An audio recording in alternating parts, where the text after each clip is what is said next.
और नसीर को मैंने सलीम के लिए सोचा था, सलीम के रोल के लिए सोचा था। लेकिन जब मैं नसीर के पास गया तो उसने कहा यार मुझे पुलिस इंस्पेक्टर का रोल नहीं करना। मुझे पता चला था कि उस वक्त कुछ गजल गायक यहाँ आते हैं हिंदुस्तान में, और वो फ्रीली कहीं भी जा सकते, बड़े बड़े घरों में। पाकिस्तान के हिसाब से बहुत सही है, सामने हंसता हुआ चेहरा और पीछे जो है खंजर है, तो वो पाकिस्तान का रिप्रेजेंटेशन बहुत सही था। जो पाकिस्तान का खेल है, एक तरफ मुस्कुरा के हमसे बात करते हैं और बोलेंगे हमको समझौता करना ये है, लेकिन पीछे से वो हमेशा उनका दिमाग ही अलग है। अगर वो देशभक्ति है, उनको एक नजरिया से देखा जाता है जिसमें सस्पिशन, उनके ऊपर एक डाउट होता है कि ये, तो मैंने कहा ये बात तो बाहर निकलनी चाहिए। ये दूर करना था कि हिंदुस्तान में भी ऐसे वफादार मुसलमान है जो भारत माता में मानते हैं, हिंदुस्तान में मानते हैं। उस वक्त कारगिल वॉर फिर स्टार्ट हो गया था और देश में थोड़ा एंटी पाकिस्तान लहर भी बहुत ज्यादा थी। क्या उस समय के जो सिचुएशन थे देश में, उसने मूवी को थोड़ा बूस्ट किया? अभी वाजपेयी जी जब लाहौर गए समझौता करने, समझौता एक्सप्रेस लेके, तो पाकिस्तान को खुले बोल रहे हैं कि ये है, और ISI का नाम ले रहे हो कि पाकिस्तान और ISI को निकालो। कारगिल जब हुआ तब फिल्म की बात सच्चा लगा लोगों को। रोज पेपर में आता है मुहाजिर मुहाजिर, अब आपको पता नहीं है। मैं समझ गया हर कोई पेपर नहीं पढ़ता। मैंने वीरन को, एक्चुअली मेरा इंस्पिरेशन था वीरप्पन। आमिर के साथ भी काम करने में मुझे बहुत मजा आता है, आमिर के साथ काम करने में, क्योंकि वो जो सवाल पूछता है वो इंटेलिजेंट होता है। Sir, first of all, it's a great pleasure to have you with us on India Today. और अभी कल ही मुझे रियलाइज हुआ कि नेक्स्ट मंथ जो है वो सरफरोश के 25 इयर्स हो जाएंगे। 1999 में 30 अप्रैल को ये मूवी रिलीज हुई थी। तो सबसे पहले तो सर आप ये बताओ कि 99 का जो टाइम था वो मसाला फिल्मों का दौर था, और उस समय सरफरोश जैसी मूवी बनाना, ये कॉन्सेप्ट कहाँ से आया था आपके दिमाग में? क्योंकि जो इंडिया पाकिस्तान के एंगल से उस वक्त या तो वॉर मूवीज बनती थी या जो टेररिज्म से रिलेटेड मूवीज जो भी बनती थी उसमें एक टाइपकास्ट करके ही टेररिस्ट को दिखाया जाता था और वॉर में ही चीजें दिखाई जाती थी। आपने जो फिल्म बनाई उसमें वो बहुत अच्छे से आपने एक नेक्सस दिखाया पाकिस्तान से, कैसे आर्म सप्लाई होता है from Rajasthan and it goes to the Andhra area and Bombay. ये पूरा मूवी का जो कॉन्सेप्ट था, ये कैसे आपने कॉन्सेप्टलाइज किया था, और इसके कैसे ये हाउ डिड सरफरोश हैपन? ऐसा है कि 80 से मैंने एडवर्टाइजिंग फिल्म में बनाना शुरू की, और उस दौर मुझे कई बार बहुत से शहरों में जाना पड़ता था, क्लाइंट्स मेरे हर तरफ। तो दिल्ली भी आ जाया करता था मैं दिल्ली। तो एक बार मैं जब दिल्ली गया 85 80 के एंड की तरफ, वहां पे बहुत सा मैं शाम के वक्त उतरा, क्योंकि क्या था उस वक्त जो प्लेन से ना सही वक्त पर सुबह का नहीं पहुंचते थे, और मैं एक दिन में सुबह जाता शाम को आता। अगर देर हो गई तो फिर जो मीटिंग था वो नहीं भूल सकते, तो इसलिए मैं शाम का फ्लाइट पकड़ के वहां पहुंच जाता था एक रात पहले, और सुबह को आराम से उठ के एजेंसी में जाके लोगों को मिल के आता। तो शाम को जब पहुंचा 6:30 बजे, वो विंटर का वक्त था, 6:30 बजे रास्ते पे कोई नहीं। मुझे बड़ा अजीब लगा कि फिर मुझे पता चला कि टेररिस्ट एक्टिविटीज इतनी बढ़ गई है कि लोग बाहर नहीं निकलते डर के मारे, और यही खबर हमें बम्बई में नहीं पता, कोई पेपर में नहीं बोल रहा है कि ऐसी ऐसी बात हो रही। तो वो जो मुझे शॉक मिला, मेरे दिमाग में रह गया हुआ। उस दिन मैं होटल गया, सो गया, वापस मतलब आ गया, और मैं सोचता रहा कि इतनी बड़े देश में हम कैसे डर के जी रहे हैं, और ये बातें जो हो रहा है दिल्ली में, हमें बम्बई में खबर नहीं मिलती है, पेपर में छपता ही नहीं। तो ये मेरे दिमाग में रहा ये बात। और मैं मतलब एडवर्टाइजिंग फिल्में इतने बनाता था कि मैं थक गया। 95 तक मैंने कहा फिल्म बनानी चाहिए, चलो इसके बारे में कुछ करनी चाहिए। 92-93 में तो मैंने कहा यही बात, मुझे लगा कि ये टेररिज्म पे कुछ होना चाहिए। मुझे ज्यादा वक्त नहीं लगा कहानी लिखने में, क्योंकि मैंने इसका रिसर्च कर लिया। फिर 92 में मैं आमिर को मिला, जिस दिन बॉम्बे में बॉम्ब ब्लास्ट हुआ उसका दूसरे दिन। ओके, दूसरे दिन, तभी तो ये मामला बहुत गर्म था। ये उसमें काफी चार्ज था ये। तो आमिर को नहीं पता था क्या था। उसने कहा मुझे कि मैं तुम्हें आधा घंटा देता हूँ। तो मैंने कहा आधे घंटे में नहीं हो, जिस दिन आपके पास 3 घंटे हो तब बताना, मेरे पास तैयार स्क्रिप्ट है, 3 घंटे लगेंगे नरेट करने। तो मैंने कहा ठीक है। और फिर मैंने कहा अभी मैं इतना टाइम रुका आपके लिए, बोला नहीं, तो फिर 1 हफ्ते के अंदर उन्होंने टाइम दिया और मैंने नरेशन दिया और तुरंत पसंद किया, बोला मैं कर रहा हूँ। तो मुझे पहले जरा मजाक लगा, लेकिन वो एक्चुअली ये था, लेकिन वक्त लगा फिल्म शुरू होने में। क्योंकि आप 92 में मिला 92 फिल्म। की बात बता रहे हो, 92 की बात हाँ, बता रहे हो और 92। फिल्म रिलीज 99 में, इतना लंबा समय। हाँ हाँ, तो पहले मुझे रुकना पड़ा, मुझे बोलता रहा 6 महीने में मैं डेट देता हूँ, डेट देता हूँ, वो चलते गया 3-4 साल। फिर मैं थक गया, मैंने कहा ठीक है रहने दो।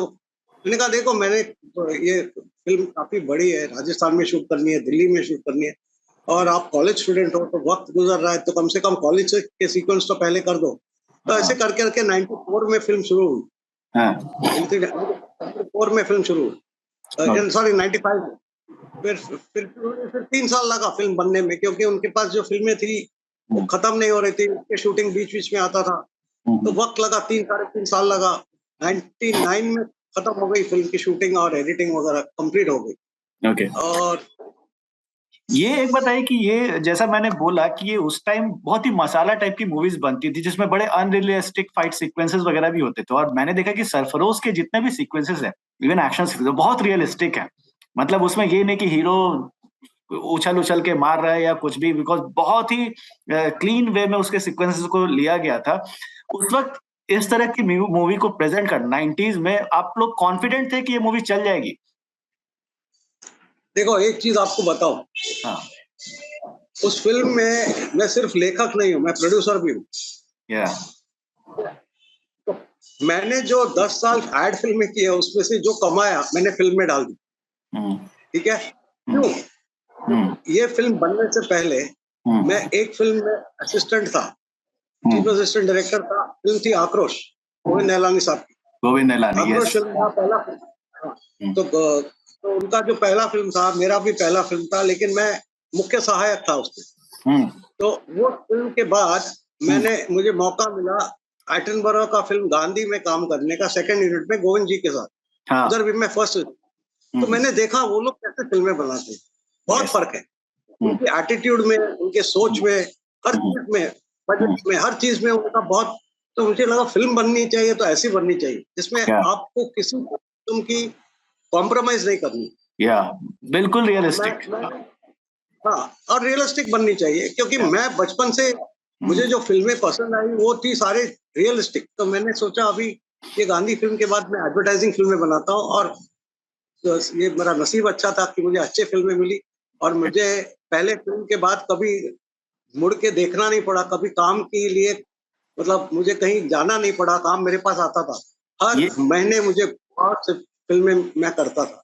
ये बताइए सर कि आमिर के बारे में तो आपने बताया जैसे 92 में आपकी उनसे मुलाकात हुई है। ये जो गुलफाम हसन का कैरेक्टर था, ये कॉन्सेप्ट कहाँ से आपके दिमाग में आया? क्योंकि मतलब बहुत लोग उसको अलग अलग सिंगर से रिलेट भी करते हैं, बट गुलफाम हसन का कैरेक्टर और फिर नसीरुद्दीन साहब को कैसे आपने ऑन बोर्ड किया, उसके पीछे की थोड़ी कहानी बताइए। देखो, ऐसा है, आज भी जो पाकिस्तान का खेल है, एक तरफ मुस्कुरा के हमसे बात करते हैं और बोलेंगे हमको समझौता करना ये है, लेकिन पीछे से वो हमेशा, उनका दिमाग ही अलग है। वो इस देश का भला नहीं चाहते। तो मुझे समझ में नहीं आ रहा था किसको लूं इस कैरेक्टर के लिए। तो मुझे पता चला था कि उस वक्त कुछ गजल गायक यहाँ आते हैं हिंदुस्तान में, और वो फ्रीली कहीं भी जा सकते, बड़े बड़े घरों में। दो दो शायर भी थे जो आते थे, और ये यहाँ पे वो परफॉर्मेंस करके चले जाते थे। बाकी सिर्फ क्रिकेटर आते थे उस वक्त। तो क्रिकेटर को तो मैं विलन नहीं बना सकता हूँ, तो मेरे पास कोई ज्यादा चॉइस नहीं था। मैंने कहा एक शायर और एक सिंगर को मैं बनाता हूँ, और वो पाकिस्तान के हिसाब से बहुत सही है, सामने हंसता हुआ चेहरा और पीछे जो है खंजर है।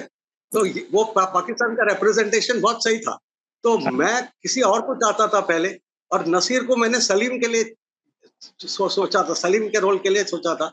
लेकिन जब मैं आमिर के नसीर के पास गया, तो उसने कहा यार मुझे पुलिस इंस्पेक्टर का रोल नहीं करना। मैंने कहा ठीक है, आप पुलिस इंस्पेक्टर का मत करो, तो आप ये गुलफाम हसन का रोल कर लो। बोले गुलफाम हसन, हाँ। उसने कहा अच्छी रोल है, लेकिन आप किसको रखा था नजर में? मैंने कहा ऐसा कोई सोचा नहीं था, मैंने सोचा पहले सलीम का हो जाए फिर मैं देखूंगा, लेकिन आप गुलफाम का कर सकते हो। उन्होंने कहा ठीक है मैं करता हूँ। तो ये था उसके पीछे जो कहानी है, और कुछ ज्यादा नहीं। और मैं गुलफाम में एक्चुअली मेरा कहानी तब शुरू हुआ। एक दिन मैं सोचता रह गया कि इसका जब तक देखो आपके पास रावण है तो राम आ जाएगा, पर रावण तो चुनो पहले। तो रावण जब तक नहीं है रामायण नहीं बन सकती है। तो रामायण की कहानी जो है तो मेरे लिए मैं सोचता रहा यार इसमें मैं रावण किसको बनाऊं। एक दिन रात को 4 बजे मैं नींद से उठा और मैं बैठ गया अपने टेबल पर। मैंने कहा मिल गया मुझे मेरा रावण मिल गया, मुझे को गुलफाम हसन मिल गया और कहानी वहां से शुरू हुई। ओके एक जो और सबसे इम्पोर्टेंट कैरेक्टर जैसा अभी आपने इंस्पेक्टर सलीम का कहा, सरफरोश में पहली बार हमें कुछ चीजों से फिल्मों ने रूबरू कराया। जैसे एक तो जो वो सीन है कि मुझे किसी सलीम की जरूरत नहीं है अपने देश को बचाने के लिए, इस तरह के डायलॉग्स पहले के फिल्म में ऐसे बोले नहीं जाते थे। आपको लगा था कि ये काफी बोल्ड डायलॉग है और हो सकता है इस पे ऑब्जेक्शन भी हो, क्योंकि इस तरह का लैंग्वेज पहले बोला नहीं जाता था।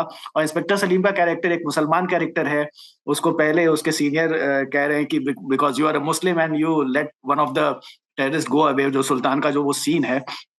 ये सब कॉन्सेप्चुलाइज आपने कैसे की और कैसे मुकेश ऋषि को ऑनबोर्ड किया, और इसके पीछे की थोड़ी सी स्टोरी बताइए। इंस्पेक्टर सलीम को कैसे आपने क्रिएट किया? देखो ऐसा है कि मैं जो केसी कॉलेज में पढ़ा वहां पे मेरे जितने दोस्त थे 80-90% सब मुसलमान थे। वो मुस्लिम फ्रेंड्स थे मेरे, और ज्यादातर वो बॉम्बे 3, बॉम्बे 9, बॉम्बे 11 जो भेंडी बाजार, डोंगरी और मोहम्मद अली रोड का इलाका है वहां से आते थे। ये लोग ज्यादातर पैसे वाले थे, इनके पास दुकानें थी, बिजनेस कम्युनिटी के थे। और मैं देखता था उनके साथ उठने बैठना, और मतलब ईद के दिन उनके घर पे जाना। मेरे बहुत करीब के दोस्त थे, तो उनका जो सोच है मुझे उस दरमियान 2-3 साल में मुझे महसूस होने लगा कि ये एक बड़ा प्रॉब्लम है। जो मुसलमान यहाँ बसे हुए हैं, अगर वो देशभक्ति है, उनको एक नजरिया से देखा जाता है जिसमें सस्पिशन है, उनके ऊपर एक डाउट होता है कि ये। तो मैंने कहा ये बात तो बाहर निकलनी चाहिए, क्योंकि पाकिस्तान इसी के वजह से इतना बोल्ड बनता है, इतना जो ये लोग ये दिखाते हैं दादागिरी, वो सिर्फ उनको लगता है कि यहाँ मुसलमान इतने हैं तो हमारे साथ देंगे कुछ। तो वो मुझे ये दूर करना था कि हिंदुस्तान में भी ऐसे वफादार मुसलमान है जो भारत माता में मानते हैं, हिंदुस्तान में मानते हैं। तो वो मेरा फर्ज था इस फिल्म कहानी में ये बात बाहर निकालना और करने। और वैसे जब मैं डायलॉग मतलब बैठता था, जो दिल में आया साफ साफ मैं बता दूं, तो उसमें कोई मैं 2 बात मतलब मैंने कहा मैं सच बोल रहा हूँ, इसमें मैंने कौन सी गलती की। अगर मैं जो बोल रहा हूँ इसमें सच्चाई है तो मैं क्यों डरूं। तो मेरे पीछे वही ख्याल था। और मुझे बहुत ही अच्छे लोग मिले जो मेरे साथ काम किए, मेरे डायलॉग राइटर हृदय लानी, और जो यूनिट थी मेरी, वो उन्होंने मेरा साथ दिया। वो फिल्म बनी है सिर्फ इसलिए क्योंकि सारे लोग, जितने एक्टर हैं, जितने टेक्नीशियन हैं, आमिर खान है, जो भी लोग थे मेरे साथ उस वक्त, उन्होंने मेरा साथ दिया, तभी मैं वो फिल्म कर पाया। तो मुकेश ऋषि को कैसे आपने मतलब इसके लिए ऑडिशन लिया था या कैसे सिलेक्ट किया मुकेश ऋषि को? मैंने वो मुकेश ने एक फिल्म की थी आमिर के साथ, और आमिर को वो उसको पसंद आया, तो मुझे मुकेश के बारे में बताया, तो मैं मिला, तो मुझे लगा कि ये बाजी मूवी की बात कर रहे हैं? हाँ, बाजी मूवी की बात कर रहे हैं आप? शायद बाजी होगा, हाँ शायद, मुझे याद नहीं, लेकिन मैंने देखा नहीं थे परफॉर्मेंस। तो मैंने बुलाया और मैंने कहा मैं एक टेस्ट लूंगा। मैंने कहा मैंने तो अभी 10 फिल्में की है, मैंने टेस्ट कभी दिया नहीं। मैंने कहा मैं आपके एक्टिंग एबिलिटीज का टेस्ट नहीं ले रहा, मुझे सिर्फ ये देखना है कि आप मेरे जो किरदार, मेरा जो कैरेक्टर है उसमें आप बैठ सकते हैं कि नहीं, कि उसमें आप फिट होते हैं कि नहीं, वो देखना है। तो मैंने एक छोटा सा स्कूल लिखा और मैंने बताया ये आपको पढ़ के आना है और मैं इसका टेस्ट लूंगा। लेकिन आप सोचिए, जब मैंने बाकी कुछ बताया नहीं उनको, वो डायलॉग से पता चल गया उनको कि क्या रोल है। और वो जो है एकदम सादे कपड़े पहन के आया, क्योंकि मैंने इतना बताया वो एक गरीब औरत का बेटा है, तो वो जिस किस्म के कपड़े पहन के आया मुझे अच्छा लगा। फिर बैठा और मैंने ऐसे जो किया था कि मुझे उनको डायलॉग बोलते बोलते रोना था, क्योंकि आप कभी सोचेंगे नहीं कि इतना लंबा चौड़ा आदमी जो एकदम मतलब दिखने में कौन सा डायलॉग दिया था उनको याद करने के लिए? कौन सा डायलॉग दिया था बोलने? वो अलग से लिखा था। वो एक माँ की के बारे में सोचता है, अपने माँ के बारे में सोचता है कि उसकी परवरिश कैसे हुई, उस बारे में वो सोचता है और अपने माँ को याद करता है, तो उसमें रोना पड़ता है उसको। तो रोया हो, तो मुझे मिल गया, क्योंकि वैसा को हर कोई रो नहीं सकता, और खास तौर पे जो आदमी ऐसा बुलंद, हाँ, उस किस्म का जो आदमी को रोना बहुत मुश्किल है, क्योंकि वो दिखाना बहुत जरूरी कि ये आदमी के पास एक मतलब ऐसी मतलब दिल है जिसको जो पीड़ा समझता है। तो मैंने कहा मिल गया अपना एक्टर, तो वो था उनके लाइफ का, वो करियर डिफाइनिंग रोल भी बन गया, क्योंकि उससे पहले वो हमेशा वो नेगेटिव रोल ही करते थे। पहली बार हम लोगों ने महेश को पॉजिटिव रोल में देखा था। अच्छा, ये बताइए सर, जब ये मूवी रिलीज हुई उस वक्त, वो 99 का ईयर था, उस वक्त स्टार्टिंग में रिस्पांस कैसा था मूवी का? क्योंकि उस वक्त कारगिल वॉर फिर स्टार्ट हो गया था और देश में थोड़ा एंटी पाकिस्तान लहर भी बहुत ज्यादा थी। क्या उस समय के जो सिचुएशन थे देश में, उसने मूवी को थोड़ा बूस्ट किया?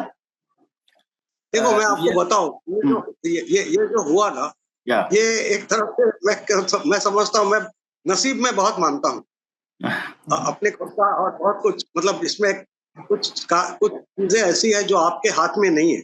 जैसे कि अभी मैंने लिखा ये कहानी 92 में, ठीक है, 92 में कहानी थी। अब उस वक्त कभी मैंने सोचा नहीं था कि जंग होगा, ठीक है, और मेरा फिल्म को 8 साल लगा बनने में, 7-8 साल लग गए। मेरी फिल्म के रिलीज के 9 महीने पहले, 8-9 महीने पहले वाजपेयी जी गए पाकिस्तान, लाहौर, समझौता एक्सप्रेस लेकर, ठीक है। अभी मेरा फिल्म जब सेंसर बोर्ड में आया, वो चौंक गए, ऐसी फिल्म हमने सुना ही नहीं बन रही है। अभी वाजपेयी जी जब लाहौर गए समझौता करने, समझौता एक्सप्रेस लेके, तो पाकिस्तान को खुले बोल रहे हैं कि ये है, और ISI का नाम ले रहे हो कि पाकिस्तान और ISI को निकालो। मैं सोचा अगर 1-2 बार होता मैं निकाल देता, 35-40 बार है फिल्म, कैसे करूं, 40 टुकड़े करूं फिल्म की? तो मैंने कहा नहीं, मैं पाकिस्तान और ISI नहीं निकालूंगा, और मैं सुप्रीम कोर्ट तक जाऊंगा, मैं लड़ूंगा। तो वो अगर निकल गया तो मैं खत्म, मेरा फिल्म सब कुछ खत्म। तो मैं जिद पकड़ लिया, मैं निकालूंगा ही नहीं। बाकी आपको कुछ भी खराब लगा, आपको अगर लगता है कि सेक्स ज्यादा है, वायलेंस ज्यादा है, वो सब मैं काटने को तैयार, लेकिन ये नहीं निकालूंगा। तो बहुत सा मैं डिटेल में नहीं बता सकता क्या हुआ क्या नहीं हुआ, लेकिन भगवान ने मुझे बचा लिया, और इन्होंने सेंसर बोर्ड में फिल्म पास कर दिया बगैर कट का, बगैर पाकिस्तान और ISI को निकाल के। और फिर ये होता है कि फिल्म रिलीज हुई, चली, लेकिन कभी मैंने सोचा नहीं था कारगिल होगा। लेकिन कारगिल जब हुआ, तब फिल्म की बात सच्चा लगा लोगों को। और मैं आपको बोल रहा हूँ, बम्बई में मैं मराठा मंदिर में मेरा फिल्म रिलीज हुआ, बहुत बड़ी थिएटर है। मैं 2 महीने, मतलब तब तक 2 महीने हो चुका था। जुलाई में 30 अप्रैल को रिलीज हुआ, मैं जुलाई में गया, मैंने कहा ये कौन लोग आ रहे हैं रात के 9 बजे का शो देखने के लिए, हाउसफुल चल रहा है। तो मोहल्ले के मोहल्ले आ रहे थे, मुसलमान आके देख रहे थे फिल्म को, 9 बजे का शो, और उनको डायलॉग वगैरह सब याद है। तो मैंने सोचा यार ये तो ऊपर वाला ही कर सकता है, ये किसी का मैनिपुलेशन से नहीं होता। तो ये मैं इसलिए नसीब में मानता हूँ, क्योंकि किसने सोचा था कि ये एक तरफ वाजपेयी जी जा रहे हैं कारगिल, अभी कुछ अलग हमें पता है, जब भी हिंदुस्तान की तरफ वहां से कोई आगे हाथ बढ़ाता है, तो उनका जो आर्मी है कुछ ना कुछ करते, वो अभी सालों में हमें पता चला, लेकिन उस वक्त नहीं पता था। लेकिन अभी हुआ, तो मेरे फिल्म को जरूर उसका फायदा हुआ, लेकिन और उस वक्त बहुत ही टॉपिकल लगा फिल्म। अच्छा, ये बताइए कि इसमें एक सोनाली बेंद्रे का भी कैरेक्टर है, और वो उनके पूरे करियर की पहली हिट मूवी थी सरफरोश। जैसे मैंने कहा कि बहुत लोग की करियर को चेंज कर दिया इस मूवी ने, जैसे मुकेश ऋषि और सोनाली बेंद्रे को भी। इस मूवी में सोनाली बेंद्रे को रखने का जो पूरे स्क्रिप्ट है, वो बहुत लोग को लगता है कि यार ये बिना सोनाली बेंद्रे की मूवी चल सकती थी, लेकिन उस वक्त क्या था कि सॉन्ग और डांस होना एक बहुत ही कंपलसरी था, वो मार्केट के रिक्वायरमेंट के हिसाब से। तो क्या वो कैरेक्टर उसकी वजह से रखा गया था, या फिर आपने वैसे ही लिखा था उससे कि एक सॉफ्टवेयर साइड भी दिखाना है मुझे IPS ऑफिसर? ऐसा कुछ भी कभी नहीं लिखा जाता है, हर किसके पीछे एक सोच है। और ये तो जरूर था कि 6 गाने मुझे देने थे, क्योंकि म्यूजिक राइट्स मैंने जो देखा था उस वक्त कैसेट बिकती थी, कैसेट के एक तरफ 3 गाने, दूसरी तरफ 3 गाने, ये रिक्वायरमेंट थी। तो मुझे 6 गाने तो डालने ही थे, तो हीरोइन का पहले ही तय था कि हीरोइन होगी, कैसी होगी क्या होगी। हमने फिर मैंने देखा कि बाकी जितने हैं सब होशियार है, सब अंडरवर्ल्ड के लोग हैं, बड़े बड़े हस्ती है। इसमें इसमें रिलीफ करने वाला कोई नहीं है, सिर्फ एक लड़की है जो रिलीफ दे सकती है, जिसको कुछ लेना देना नहीं है इन चीजों से। इसकी जिंदगी कुछ अलग ही है। उसके भाई भी म्यूजिक का दुकान है, उसका म्यूजिक का कंपनी है। तो ये लड़की को सच्चाई और असलियत के बारे में कुछ पता नहीं। मैंने कहा ये सही लड़की है कि जो भी ऑडियंस को समझ में नहीं आएगी उससे इससे मैं सवाल पूछूंगा, यही सवाल पूछेगी जितने भी प्रॉब्लम्स है फिल्म के अंदर, इसके जरिए मैं ऑडियंस को बता सकता हूँ। तो जैसे मुहाजिर शब्द है, मैं एक दिन नरेट कर रहा था कि किसी ने कुछ है मुहाजिर क्या होता है, और मैंने कहा अरे रोज पेपर में आता है मुहाजिर मुहाजिर, अब आपको पता नहीं है। फिर मैं समझ गया हर कोई पेपर नहीं पढ़ता। तो ये मुहाजिर जो है, मैं नसीर को मुहाजिर मुहाजिर बोल रहा हूँ, लेकिन है क्या। तो वो बाद में 6 महीने बाद जो फिल्म के रिलीज से पहले मैंने वो थोड़ा सा सीक्वेंस, एक सीन जो शूट हो चुका था उसमें डाल दिया, शूट करके फिर से शूट किया इनको बुला के। अब सोनाली को मैं वैसे मेरे एडवर्टाइजिंग टाइम से जानता हूँ, और उनका पहले फिल्म जो उनको इंडस्ट्री में मिला मैंने ही सजेस्ट किया था उनका नाम। एक मेरे बना रहा था फिल्म इंग्लिश बाबू देसी मैम, मैंने कहा ये लड़की को बहुत अच्छी है, तो प्रवीण ने उसको लिया उस फिल्म में। और फिर मुझे पंजाबी लड़की चाहिए थी, मैं दिल्ली जाके काफी देर बैठा, बहुत ढूंढा नहीं मिला, तो मैंने कहा चलो ये सोनाली को ही ले लेता हूँ। तो उसको और मैंने लिया भी, और वो पंजाबी बाग में उसका घर बता दिया, तो लोग जो दिल्ली के समझ सकते हैं वो कहाँ की है। अच्छा ये बताइए सर कि फिर से एक बार इंस्पेक्टर सलीम के कैरेक्टर पे आते हैं, जो कैरेक्टर आपने उनका लिखा, और एक ईमानदार मुस्लिम इंस्पेक्टर जो कि पाकिस्तान के टेररिस्ट से भी फाइट करने में एक एसीपी की मदद करता है। अभी जो थोड़ा कंट्री का माहौल है उसमें आपको लगता है कि सरफरोश टाइप मूवी आप फ्रीली बना सकते हो बिना किसी क्रिटिसिज्म के और बिना किसी बैकलैश के? जैसे हम लोगों ने अभी, जैसे आमिर को बहुत लोग क्रिटिसाइज करते हैं even for this movie called PK, उसमें कि ये तो आमिर एंटी नेशनल है या कुछ भी, लेकिन ये लोग भूल जाते हैं कि आमिर ने ही सरफरोश जैसी मूवी भी बनाई है 99 में, और वो भी उस वक्त भी बीजेपी की गवर्नमेंट थी, उस वक्त भी जैसे अभी रूल है। आपको लगता है सरफरोश टाइप मूवी आप फ्रीली आज के सिनेरियो में बना सकते हो एज अ डायरेक्टर, या बहुत सारी चीजों को कंसिडर करना पड़ेगा? नहीं, आप देखो, एक चीज है जो आपको पता होना चाहिए एज अ जर्नलिस्ट, कि एक फिल्म देखते ही आप समझ सकते हैं कि ये फिल्म में सच्चाई कितनी है, कि ये हमको झूठ बोल रहा है, कि हमको इम्प्रेस करने की कोशिश कर रहा है, या हमें ये कैसे भी करके ब्रेन वॉश करना चाहता है। जो उस फिल्म मेकर का इंटेंट है वो एक समझदार इंसान समझ सकता है, वो पता चल जाता है उसको। आप बेवकूफ नहीं बना सकते। एक फिल्म में एक ट्रांसपेरेंसी है जो नजर आता है। तो अगर आपने सच्चाई के साथ फिल्म बनाई तो आप खड़े होके वो फिल्म को रिलीज करवा सकते हो और कोई कुछ नहीं बोलेगा। हाँ, उसमें ढोंग अगर है तो पकड़े जाओगे, तो फिर हंगामा होगा, क्योंकि यहाँ पे लोग ऐसे छोड़ते नहीं किसी। तो आपके ऊपर है कि आप सच्ची तरीके से फिल्म बताओ, और अगर समस्या है असलियत में तो उसको अगर आप कुछ जरिया बता रहे हैं कि इस जरिए इसको सुलझा जा सकता है, तो उसमें क्या क्या वजह है कि कोई रोके।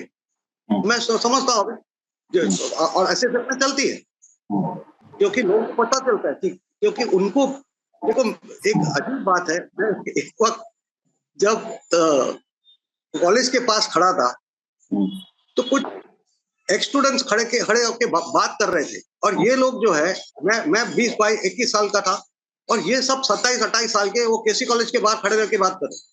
तो बात करते करते एक ने कहा, अरे यार ऐसे ही होता है, ये फिल्म में तूने देखा नहीं?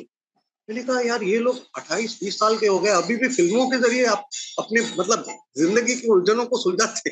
तो मुझे बड़ा अजीब लगा, लेकिन है वो, क्योंकि बहुत लोग पढ़ते नहीं है किताबें, तो उनके लिए एक रेफरेंस पॉइंट जो है, जो सिर्फ फिल्में होती है, और उनको लगता है ये सच है।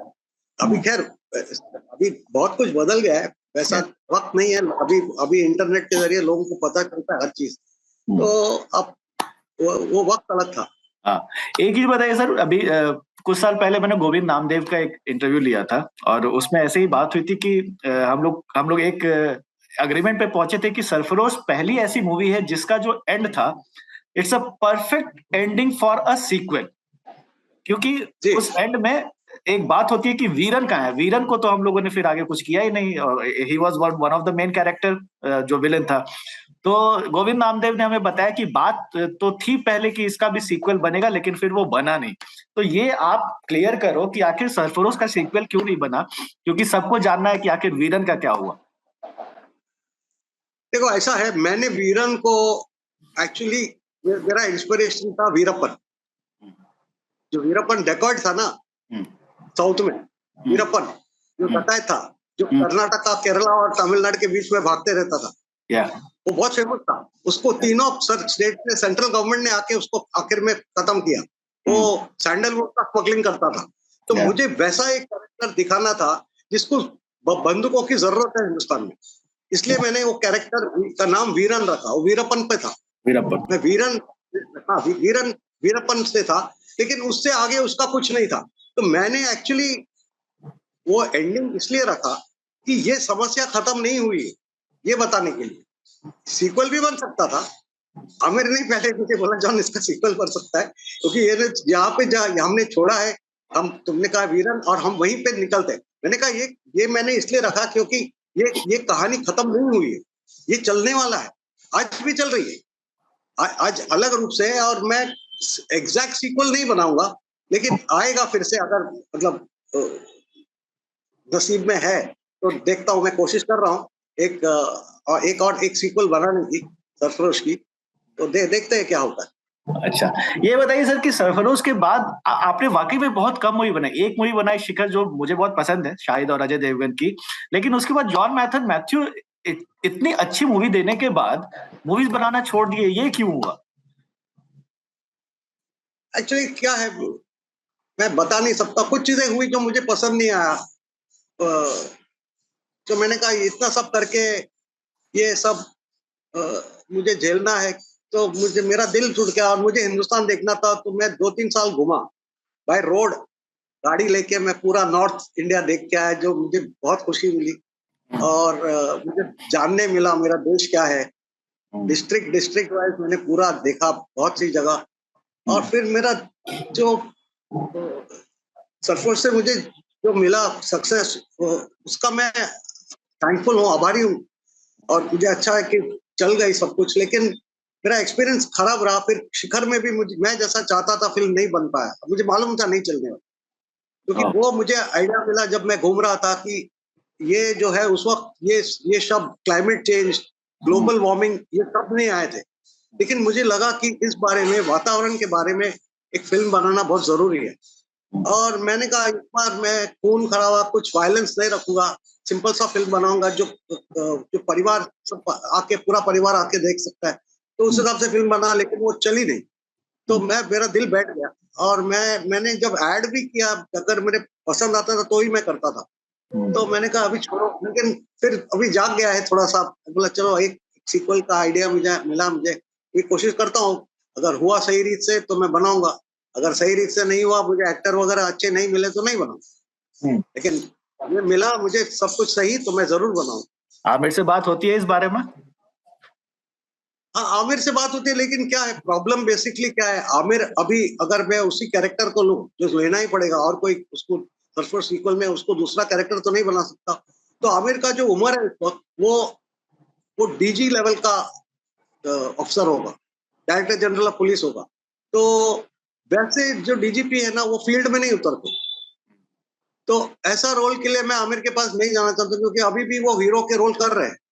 तो उसके साथ मतलब वो टेक्निकली जो है ना, वो सही नहीं होगा अगर मैं लिया। मैं आमिर के साथ भी काम करने में मुझे कोई बहुत मजा आता है, आमिर के साथ काम करने में, क्योंकि वो जो सवाल पूछता है वो इंटेलिजेंट होता है। और अच्छा लगता है मुझे, इन्वॉल्वमेंट उसका बहुत रहता है फिल्म के अंदर। तो मुझे पसंद है ऐसे लोग, ऐसे एक्टर मुझे पसंद है। ये आपने बहुत अच्छी बात बोली, क्योंकि आमिर पे बहुत एलिगेशंस लगता है कि वो बहुत इंटरफेयर करते हैं डायरेक्शन में, और बहुत लोग उनके साथ इसी वजह से काम नहीं करना चाहते। लेकिन आप पहली बार बोल रहे हैं कि आमिर का इंटरफेरेंस आपको अच्छा लगता है। तो बिल्कुल। ये बातें जो लोग बोलते हैं उनके बारे में आप क्या कहोगे? देखो अभी हर किसी का सिचुएशन मुझे नहीं पता। मुझे इतना मालूम है कि मैं जो भी फिल्म करता हूँ, कहानी बताता हूँ, उसका रिसर्च मैं करता हूँ पहले। तो उसकी फिल्म के बारे में जानकारी मेरे पास है। तो कोई भी सवाल करे, ये नहीं कि आमिर हो, कोई भी अगर मतलब सवाल अच्छा है तो मेरा फायदा होगा, क्योंकि अगर मेरे से कुछ छूट हो गई, मुझे समझ में नहीं आया है, कुछ इम्प्रूवमेंट हो सकता है, तो क्यों ना लूं? उस आदमी के सवाल की वजह से मेरा कहानी इम्प्रूव होगा ना। बिगड़े के तो नहीं, वो डिसीजन मैं ले सकता हूँ ना, तो मैं क्यों डरूं? या किसी अच्छा सवाल कोई पूछता है तो मैं भी सोचता, अरे ये तो मैंने सोचा नहीं, चलो इस बात को डालते हैं। तो इसमें से आपको ये लेने की क्या जरूरत है? इसमें झिझकने की क्या बात है? मुझे कोई प्रॉब्लम नहीं हुआ मेरे साथ, और मैं खुशी से काम करूंगा। ओके, ठीक है। और एक्सपेक्ट करते हैं कि सरफरोश का सीक्वल आप बनाएं, और मुझे बहुत अच्छा लगा कि आपने इतना टाइम दिया हमसे बात करने के लिए, और मेरे भी बहुत सारे मेमोरीज फ्रेश हो गए। एक्चुअली मैंने कल ही सरफरोश देखी है, मैं ऐसे ही कुछ सर्च कर रहा था, और फिर जी स्टूडियो पे मैंने देखा सरफरोश थी, तो और फिर अचानक से मुझे कि यार ये तो, मैं उस वक्त 10th स्टैंडर्ड में था जब ये मूवी आई थी 1999 में, तो कल मूवी देखा और फिर सोचा कि यार आपसे बात किया जाए, क्योंकि वाकई में 25 साल हो गए, इट्स अ लॉन्ग टाइम, और बहुत एक्सपेक्ट कर रहा था कि सरफरोश का कब सीक्वल है, क्योंकि बहुत लोग ये बात कहते हैं कि Sarfarosh is the only film that deserves a sequel, क्योंकि जिस तरह से वो एंड हुई थी। तो चलिए खैर ठीक है, अगर आप बनाते हो तो we will be looking forward to see that movie, और all the best sir, and thanks for your time, and Thank you. congratulations 25 years of Sarfarosh. जी, शुक्रिया, थैंक यू।